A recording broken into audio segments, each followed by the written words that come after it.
set up under something called Operation Garden Plot. So I called FEMA in Washington. I got this guy named Russell Clanahan.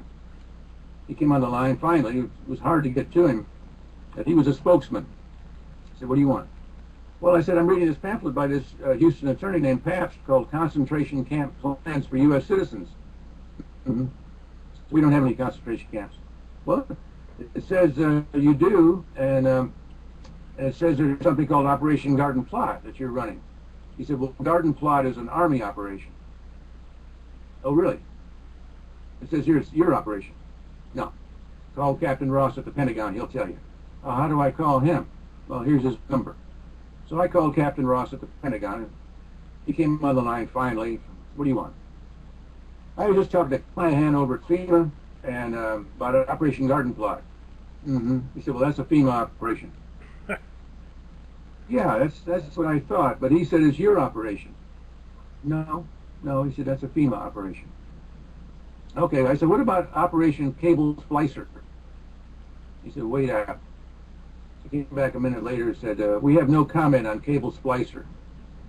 I said, I think that's what the state version of Garden. He said, I told you we have no comment on Cable Splicer. Okay. So I called Clanahan back. Hey, I said, I'm just talking to Ross, like you told me. Yeah. Well, he says that Garden Plot is a FEMA operation. So Clanahan starts chuckling. He says, do you know what FEMA is? Or, you know what we do? Well, I said, you manage emergencies. He said, FEMA is the custodian of expired authorities. Wow, I said, I don't know what you mean by that. Well, he said, back in the 1950s, early 50s, there were many acts passed, and it's like the Defense Manpower Act, Defense Manpower Resources Act, and he named several of these things. Yeah. Well, they've expired. Okay. Oh, so you're the custodian of expired authorities. Oh, okay, so what do you mean? You have these under you, but they're expired? Is that what you're saying? That's right. Okay, well, so I guess if they came back to life somehow, you'd be very powerful. Well, yes. Well, tell me, Mr. Clanahan, what would bring them back to life? He said a declaration of national emergency. We've had those continuously since the 50s, haven't we? Well, I said, aren't we under a national emergency now? He said, what do you mean? Well, I said, didn't Jimmy Carter say that the energy crisis was a national emergency? Well, no, he said, that's not what we're talking about. Okay. So we're not under a national emergency now? He said, no. But if we were, you would be in charge of everything. Is that what you're saying? Well, pretty much, yeah. Okay. So that was 86. In 87, Oliver North was on the stand in the Iran-Contra deal, and it turned out the Miami Herald wrote this big piece, or published this big piece about concentration camps and Oliver North, the National Security Council, FEMA, suspending the Bill of Rights, no habeas corpus, mass arrests under certain circumstances. So somebody said, why don't you call FEMA back and ask them about that? I said, that's a hell of an idea. So I called Clanahan back a year later. He came on the line finally. He said, what do you want? I said, well, this is Campbell in California. Remember me from last year? He said, no. Well, I was asking you about Operation Garden Plot. Oh, yes, I can remember that. What do you want? What do I want? I mean, you people have been in the news now with Oliver North setting up concentration camps. What do you mean, what do I want? You lied to me. Well, he said, I don't handle these questions. I have to have somebody else call you. Okay. So the next day the phone rang, this good old boy from North Carolina or something, Bill McCada calls me. Mr. Campbell there? Yeah. Yeah, Bill McCada here with FEMA in Washington. Did you have a question for me? Well, yeah. I mean, the Miami Herald says that you and Oliver North are planning to put us in are suspending the Bill of Rights and no more habeas corpus. So I handled the Miami Herald, my story. I'm the one they talked to. Okay, so it's true. I'm not saying that. Well, okay, you're not saying it. Well, now, then again, he said, you know, we don't have any detention camps. Now, I never mentioned detention camps to this guy, but obviously Clanahan gave me my dossier from the year before. So this is what this guy wants to know about. So we don't have detention camps. I said, no. Well, he said, there's the one in Wisconsin, there's the one in Kentucky, and the one in Louisiana. I said, I thought you said you didn't have any. Just the three. Okay. Well, you said, but those are for the Mariel boatlift Cubans. You know them? I said, yeah. Well, you said, man, they're crazy. You know, what are you going to do with them? We got to put them someplace. Uh-huh. So, well, Bill, I don't care about the Mariel boatlift Cubans. I'm concerned you're going to put people like me in there. Oh, we wouldn't do that. Uh-huh. Now, Bill, I got a list here of a bunch of your camps. This is 1987. And they are administered, according to my information, by the 300th Military Police POW Command out of Inkster, Michigan. And he went dead quiet at that point. I said, what else? I said, I think that's it, Bill. He said, you have a good day now. So he was just playing with me. Anyway, we see now there's a lot more than the dozen or so camps that, you know, I knew about back in 1987. Now, JB, this whole drug smuggling operation, I got wind of. I found the information in Sturgis was handed to me by a Vietnam vet. I vetted it, I verified it, it was true, and the CIA showed up to threaten me if I ever ran anything like that again. Now, are they going after, it seems that they're certainly going after people like me that are on the air, probably you. Bill Cooper was taken out, and they tried to take me out. Are we, is the internet so much of a threat to them now that they're starting to turn their attention to the average Americans? Are we waking people up, or is that what they're afraid of? Are we having success here? Yeah, I think the internet is the magic key as far as information goes. Hold on a second. Go right ahead, sir.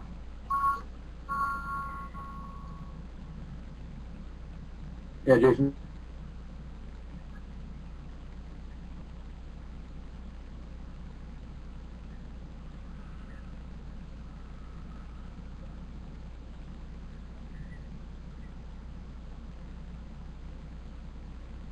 Okay, you're cutting out. Feeling wants to do what?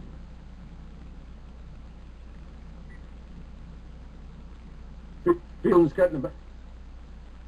My guest today is J.B. Campbell, and he's shutting the back. Okay.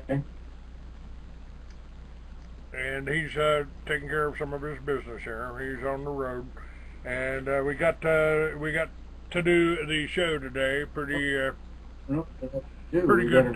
good work. No. Did Denny ever show up?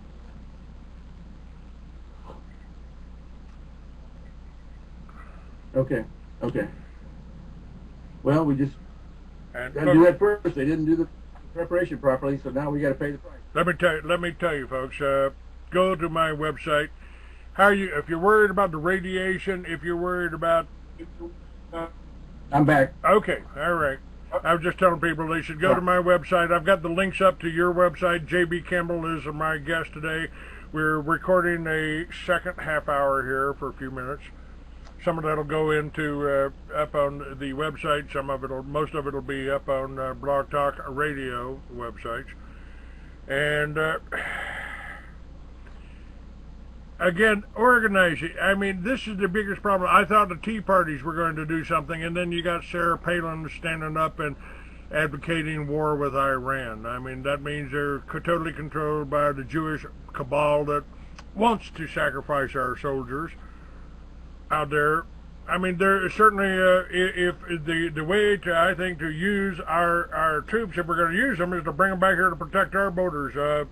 Otherwise, they're working for the New World Order, and they ain't working for the American people, are they? Well, we're in a state of war. We got drones now being used against us. Now we've got the military sending armored personnel carriers up the streets in St. Louis. Yes, sir.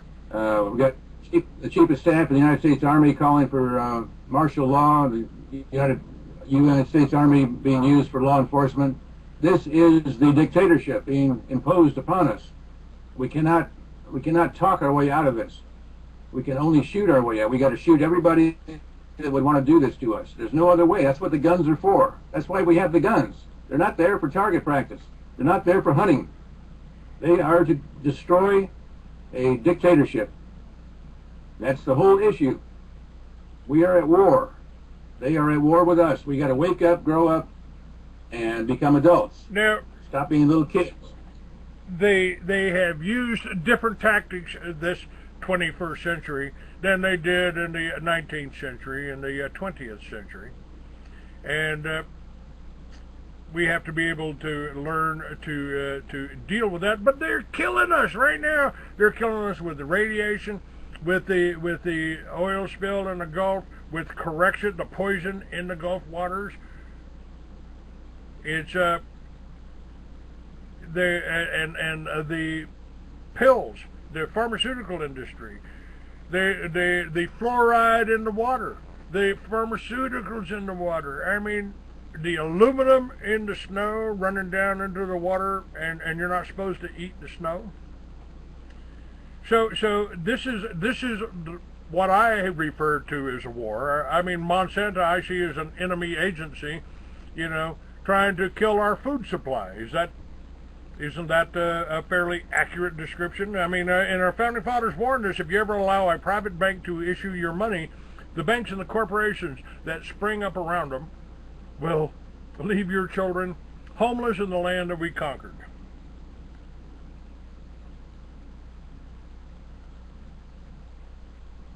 Is that... Yeah. I mean, that's the whole... Okay.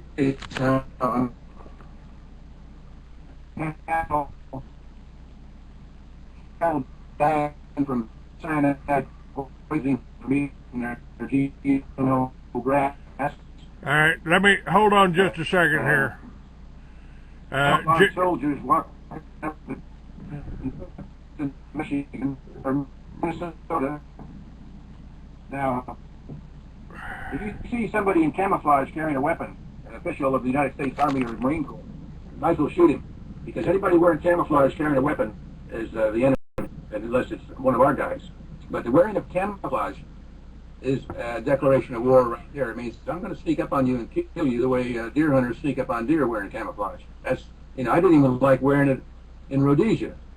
I don't like camouflage. It's a very aggressive thing to do, but we got to recognize that U.S. Army, U.S. Marine Corps have no right to wear camouflage clothing in this country. That is a declaration of war. You got to face up to this fact, and this cannot be allowed. Cannot allow these people. We cannot have a standing army anymore. That's the whole issue. Standing armies are always going to turn on you. They've got to. They run out of enemies overseas, and the real enemy is right here at home. That's us. So, the time for talk is long past. It's time for action. Now, supposedly you've got all these, organizations out there. Now, you know who John Trockman is, right? Yeah, very well. I worked with him, and it turned out he's a federal sting guy. He works for the FBI. Really? The militia of Montana. I was up there for helping those guys. I took a bunch of machine guns to them. I gave them Marine band radios, gave them money, a lot of my time. Turns out Trockman was meeting with an FBI agent named Mike Houck once a month and downloading all the hundreds and hundreds and hundreds of names of people that would call into the militia of Montana for advice on how to set up a militia movement in his town. And Trockman was turning over every single one of these names to Mike Houck. And Mike Houck even came to see me and said, maybe we can get a dialogue going here. And I said, with me? Are you out of your mind? But that's who Trockman worked for, was Mike Houck out of Missoula, Montana. He was in charge of the militia desk for the FBI. Yeah, I know all about John and Dave Trockman. I was with them for all of 1994 until I figured out what they were doing. This is a dangerous deal, very dangerous business. It's I've heard it's written in big letters on my jacket that I will not cooperate. But Well, certainly been. you got to back that up with lead. You know, there's no way. The words don't mean anything anymore. It's, are you willing to shoot? That's what it comes down to now, and that's what I stand for. It's the only reason anybody won't talk to me. I don't believe in talking about the problem anymore. All I'm interested in is solution. It's too damn late. We're in the final stages here before the dictatorship is imposed on us with steel. I think that's being done even as we speak. Yeah. Right The real problem is the international bankers, and they sit in their Southern poverty law castles and mansions, and try to point the finger and try to point the gun. So the reason they're doing this, trying to demonize me, you, the militias, anybody that speaks up, is we present a real threat to them. We're somebody that's standing up and going, well, wait a minute, now I'm not part of that consensus. I ain't going to go for that. We just got to check up our ideas. You got to get with the program here. These guys intend to kill us all. Anybody who would resist, they want to kill. It's the way that, they're authorized to send us to Guantanamo right now, or Abu Ghraib, or wherever the hell they want to send us. They're authorized.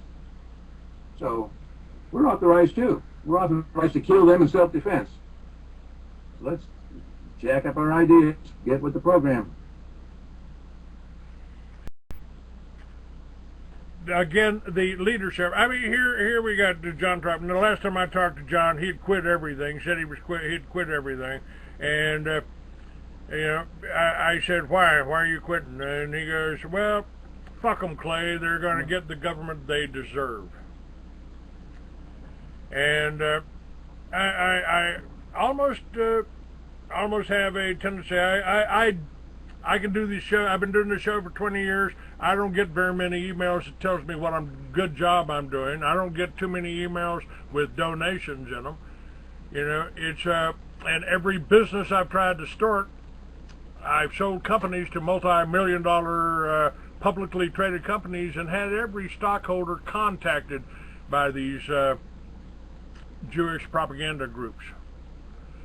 How do we deal with that? I mean, that's the start, because if we defend ourselves here, they're going to try to make us look bad. If we try to organize, the first person that volunteers is going to be a Fed or an agent or a Mossad agent. And we can't do it just standing up alone.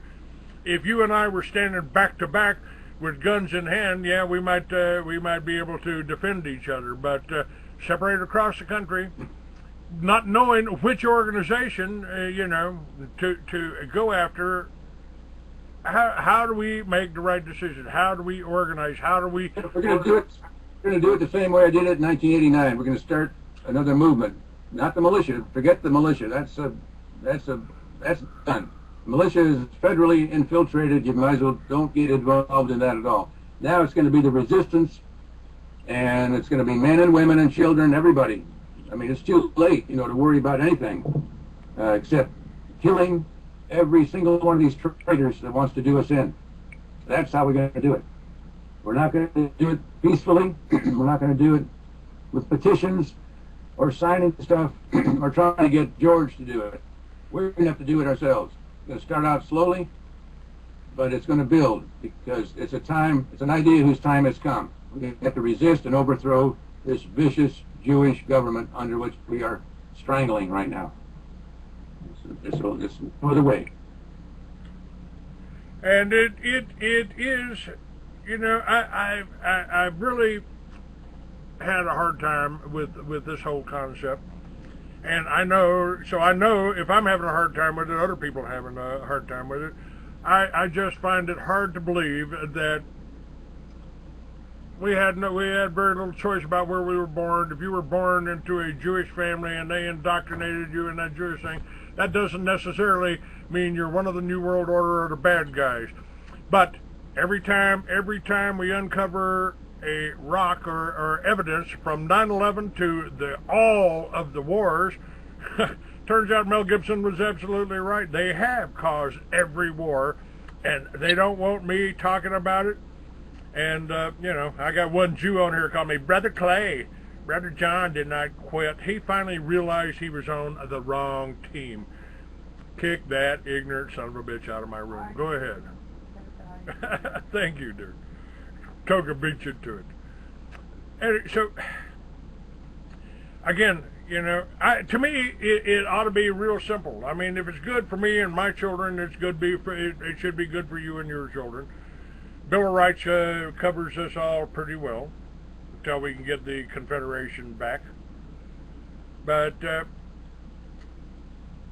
if people are fighting. Well, I'm sorry to say the Bill of Rights is dead. We have no more legal recourse. We can't depend on anything. We are on our own. And this resistance has to start on a personal basis, at the first drop of a hat. Somebody threatens you, he's got to be destroyed. I mean, there's no other way. We're in a terroristic environment now. The government is our enemy. So let's wake up, man. Grow up, face facts, pick up the guns, and destroy anybody who threatens you or your loved ones. That's the way it has to be now. Well, I called up the ADL, and I told them, I said, when they listed me in armed and dangerous, I said, you know what? You assholes finally got something right. I am armed, and you mess with my family, my country, I'm definitely dangerous. But that's what's happening right now. I mean, this is what they're doing to us, is it not?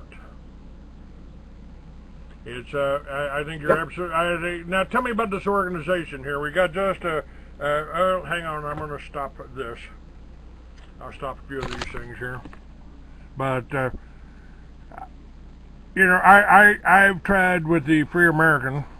I've tried to do the.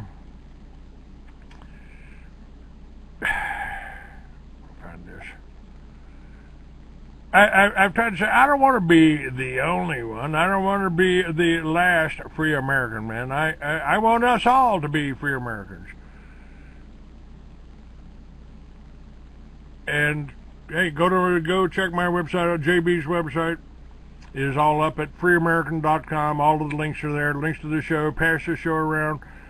Because I do believe we've got to do something, and we've got to do it from a position of strength.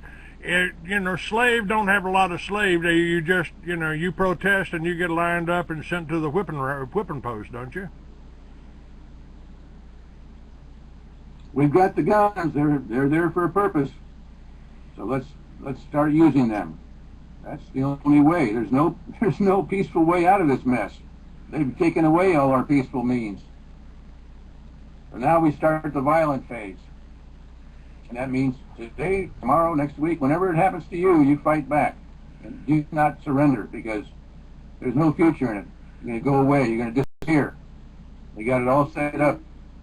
All right. J.B. Campbell's website is up on my website, freeamerican.com. All the links are there. Do that. J.B., thank you for being with me.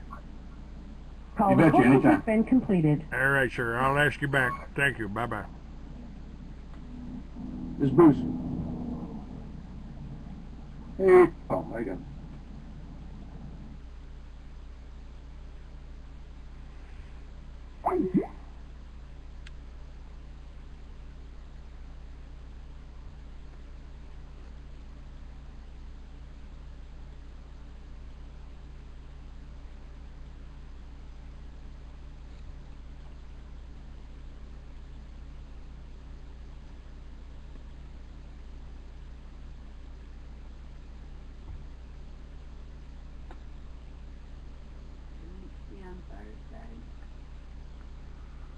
Huh?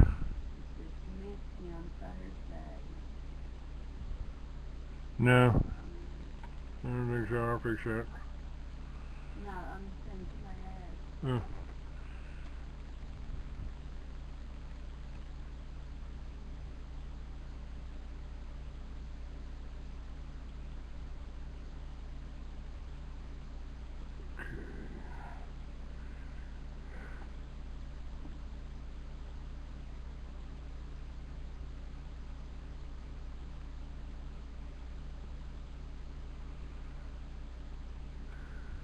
Did I get all of them?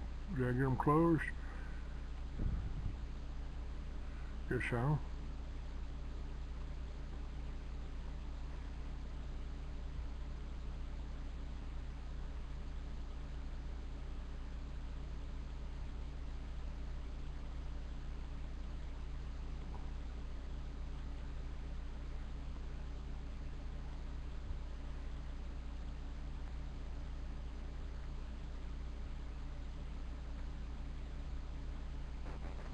Let me see if I can get some music or something up here.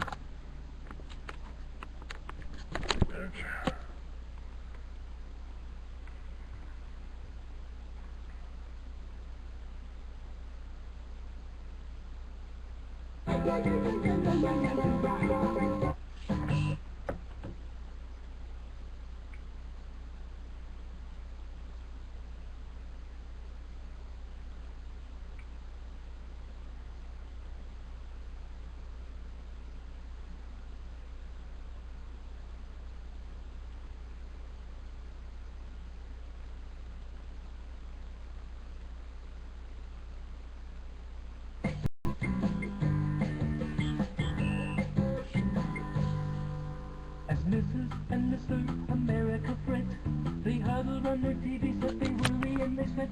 They're thinking on the enemy, the one they need to get, because their mind controllers tell them I'm a major threat. The talking heads, the daily press, they cultivate stupidity and hardest ignorance. They point a crooked finger and they're all unanimous by calling me extremist, cause I'm down on Zionists. So now I want to sing a new song. I want to be an extremist. I want to join a militia and wear camouflage. I want to be an extremist and run around and sing a rebel song and sympathize with the skinnies who realize it was to get the Germans wrong. I want to be an extremist. I want to get the job done. Now what's so bad about being extreme? If I'm extremely innocent, if I'm extremely keen, if I'm extremely paranoid, it's because of what I've seen. It's written in between the lines of every magazine. The FBI, the CIA are working for the KGB and getting in my way, cause they don't like my politics, they dog me every day. I'm getting tired of telling them the problem is the enemy is communism. I want to be an extremist. I want to join a militia and wear camouflage. I want to be an extremist and run around and sing a rebel song and sympathize with the skinheads who realize it was to get the Germans wrong. I want to be an extremist. I just want to get the job done.